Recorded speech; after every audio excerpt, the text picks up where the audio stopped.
Kamustahin din natin ang botohan sa Cavite. Ikalawa sa mga probinsyang may pinakamaraming registered voters.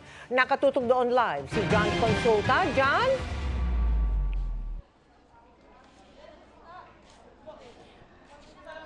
Mel, ngayon nga lamang, no, hanggang sa huli, talaga may mga humabol pa rin tayo mga kababayan na pumasok dito sa Santa Cruz Elementary School dito sa Dasmariñas, Cavite para makahabol at makaboto dito nga sa itinuturing na isa sa pinakamalaking voting center dito sa probinsya ng Cavite. Akin ang kanyang asawa. Kauna-unahang dumating sa priority polling place ng Santa Cruz Elementary School pasado alas 4 ng madaling araw si Aling Teresita Bonifacio, 68 taong gulang, 2 beses tinamaan ng stroke pero di nagpaawat na bumoto ngayong araw. Gusto ko yung kami ang unang makaupo rito sa unahan dahil kasi siyempre mahirapan siya eh. Hindi siya makalakad, ano ko, baka mamaya bumugso ang tao, mahirapan kami. Di rin nagpapigil na bumoto ngayong eleksyon ang 73 taong gulang na si Lola Lydia Lapid at PWD na si Miguelito Leopoldo. Para magamit ko yung karapatan kong sa pagboto. Gusto kong marinig ang boses ko pag magkita na pagboto. Dahil sa pabago-bagong panahon, may ilan ding mga botante na sumama ang pakiramdam na agad namang inalalayan ng mga tauhan ng Philippine Red Cross.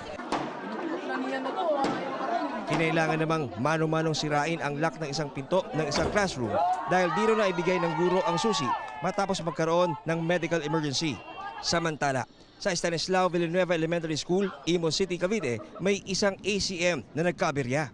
Ang isang ito, ilang ulit nang nililinis dahil sa lumalabas na error pero 5 beses nang iniluluwa ang ipinapasok na balota.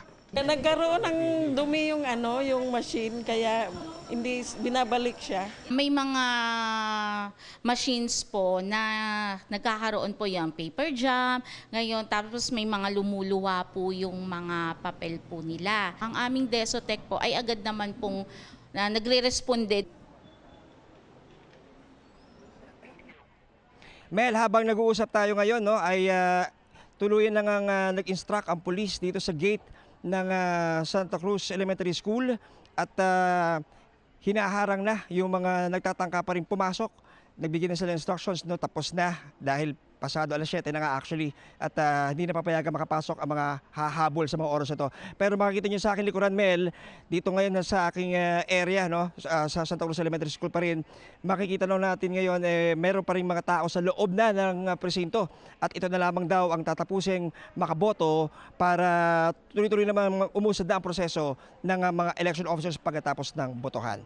So yan muna rito sa Dasmariñas, Cavite. Ako si John Consulta, nakatutok 24 oras para sa eleksyon 2025.